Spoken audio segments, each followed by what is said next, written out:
Breaking news కోన రవికుమార్ కు సంబంధించిన breaking news ఇది.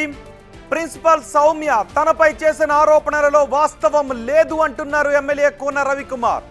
ఇప్పటి వరకు తనను ప్రత్యక్షంగా కలవలేదు అని కోన రవికుమార్ అంటున్నారు. తల్లిదండ్రుల నుంచి వచ్చిన ఫిర్యాదుల ఆధారంగానే తనపై యాక్షన్ తీసుకున్నట్టుగా రవికుమార్ చెప్తున్నారు.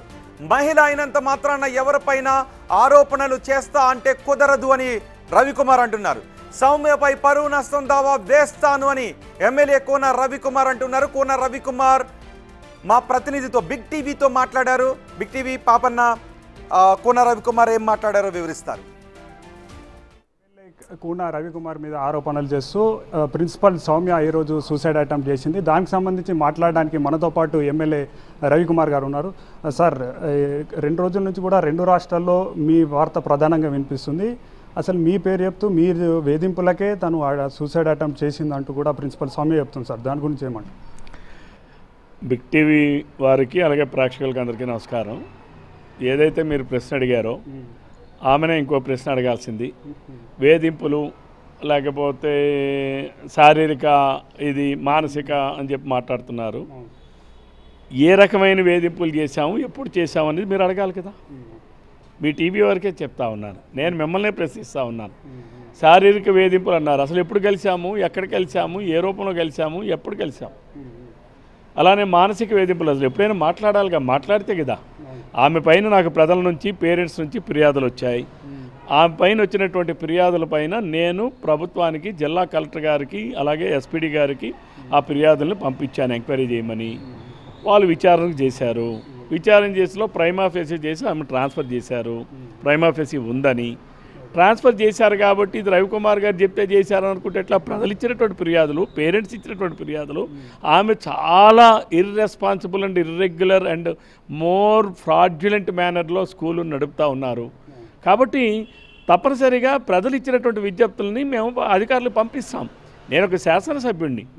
శాసనసభ్యుడిగా నా విధేంటి? ప్రభుత్వ కార్యక్రమాలని ప్రజల్లోకి తీసుకొని వెళ్ళడం, ప్రజలకు అందేలా చేయడం, ప్రభుత్వ పథకాలను అందేలా చేయడం.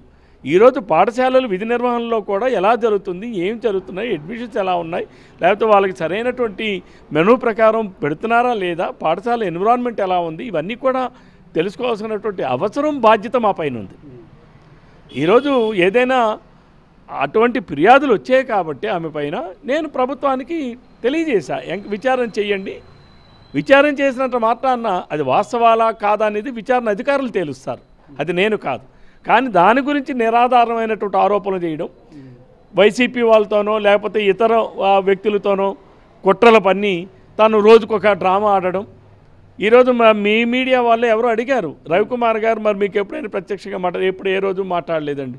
మరి నేను మాట్లాడినప్పుడు వేధింపులు అనే భాష అంటే ఆ భాషకి వాడిన భాషకి అర్థం తెలుసా లేదో ఆమెకి.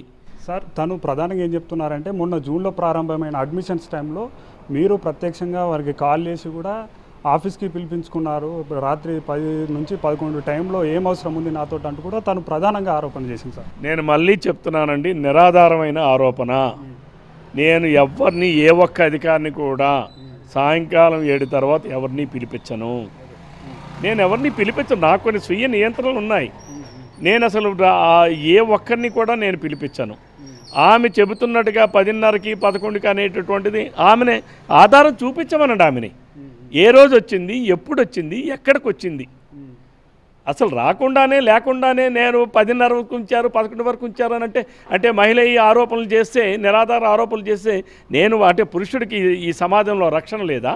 ఏమి ఆమెదే క్యారెక్టరా, నాది క్యారెక్టర్ కాదా?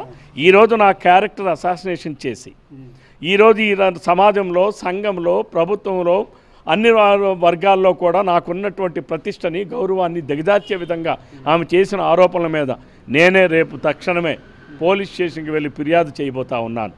ఆమె మీద, ఆమెకి వత్తాసు పలికినటువంటి వాళ్ళ మీద, ఆమె ఎవరితోనైతే కలిసి కుట్రలు పన్నిందో వాళ్ళందరిపైన కూడా పోలీస్ స్టేషన్లో కేసు పెడతా, విచారణ చేయమని చెప్తా. ఆమె ఏవేవైతే పాయింట్స్ చెప్పిందో, ఏవేవైతే నేను చేశానని చెప్పిందో ఆ అన్ని పాయింట్స్ మీద కూడా వాళ్ళు విచారణ చేయమని నేనే కోరుతా, పోలీస్ స్టేషన్లో విచారణ కోరుతా. అలాగే ఇట్ ఈజ్ మై ప్రివిలైజ్. ఒక శాసనసభ్యుడిని నేను. ప్రజలు ఇచ్చినటువంటి విజ్ఞప్తుల్ని, ప్రజలు ఇచ్చినటువంటి ఫిర్యాదుల్ని పరిశీలించాల్సిన బాధ్యత ఉన్నటువంటి వ్యక్తిని ఈరోజు నా ప్రివిలేజెస్కి బ్రీచ్ చేసే విధంగా భంగం కలిగించే విధంగా ఒక అఫీషియల్ పొజిషన్.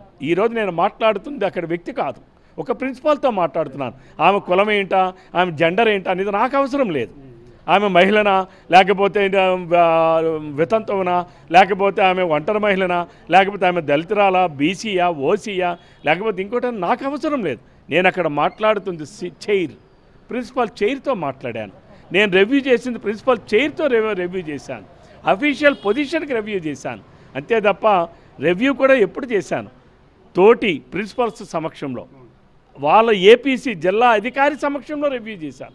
ఆమె రివ్యూలో కూడా ఒక్కదానికి కూడా ఒక్క పేపర్ తీసుకురాలా. ఒక్కదానికి నేను అడిగిన ప్రశ్నకి ఏ ఒక్కదానికి సమాధానం చెప్పలేదు సార్ కదా.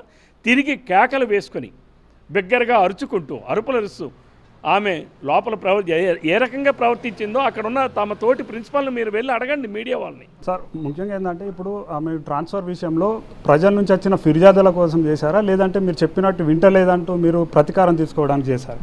ఇక్కడ ఏమయ్యా అంటే నేను ఒక శాసనసభ్యుడిని, అవును సార్, ప్రజలు ఇచ్చిన ఫిర్యాదులను పంపిస్తాం.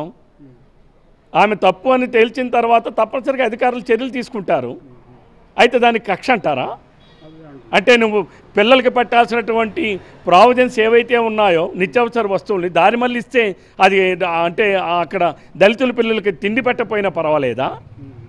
అక్కడ ఉన్నటువంటి వాళ్ళు కూడా కేజీబీవీ పాఠశాల చదువుతున్న వాళ్ళు కూడా ఆర్ఫాన్స్, తల్లిదండ్రులు లేనటువంటి వాళ్ళు, లేకపోతే ఒక తల్లిదండ్రులు లేనటువంటి వాళ్ళు, పేదరికంలో పుట్టిన పిల్లలు, వాళ్ళందరూ అక్కడ ఉంటారే.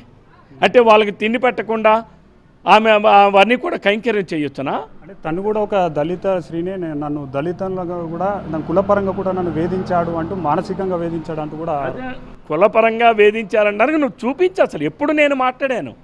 ఈరోజు ఇప్పుడు మీరు నేను మాట్లాడుతున్నాం. ఇప్పుడు నేను అన్నానో అనలేదో, కనీసం కలిసాం. అసలు అక్కడ సంఘటనే జరగలేదు కదా. ఏ రోజు కలిసాం, ఎక్కడ కలిసాం, ఎప్పుడు మాట్లాడాం? నేను ఫోన్లో మాట్లాడలేదే.